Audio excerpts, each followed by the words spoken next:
That's not correct. Okay, so కానీ main దీనికి సంబంధించి ఏది H1B ఈ ఫీజు అనేది, ఓకే, ఇది ఆయన ఏమన్నాడు, జనరల్ గా ఎక్కడైనా సరే, అమెరికాలైనా ఇండియాలైనా ఎనీ కంట్రీ ఇంక్లూడింగ్ ప్రజాస్వామ్యం లేని దేశాలైనా సరే, ఏ దేశమైనా సరే, ఓన్లీ ప్రజాస్వామ్యం ఉన్న దేశంకి ప్రజాస్వామ్యం లేని దేశానికి ఏంటంటే అక్కడ రాజు నిర్ణయించిందే ఫైనల్ అవుతుంది ప్రజాస్వామ్యం లేని దగ్గర. ఓకే, ఒక రాజు కానీ రాజకుటుంబం కానీ. ఓకే, అదే ప్రజాస్వామ్యం ఉన్న దగ్గర మెజారిటీ ప్రజలు ఎన్నుకున్నటువంటి ప్రజాప్రతినిధులు, మెజారిటీ ప్రజలు కలిసి నిర్ణయిస్తారు, అది చట్టం తయారవుతుంది. Okay, as simple as that.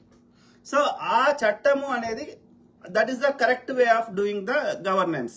చట్టాలు తయారీ, రాజ్యాంగం అంటే గదే, చట్టాలన్నీ కలిపి ఒక పుస్తకం రాస్తే దాన్ని రాజ్యాంగం అంటున్నాం. ఓకే, సో కాబట్టి ఏదైనా మార్పు కావాలంటే చట్టం చేయాలి. కాబట్టి ఇప్పుడు అమెరికాలో ఏదైనా మార్చాలి, America is the democratic country, ప్రజాస్వామ్యం అంటే ప్రజాప్రతినిధులే ఇక్కడ నిర్ణయిస్తారు చట్టాలు.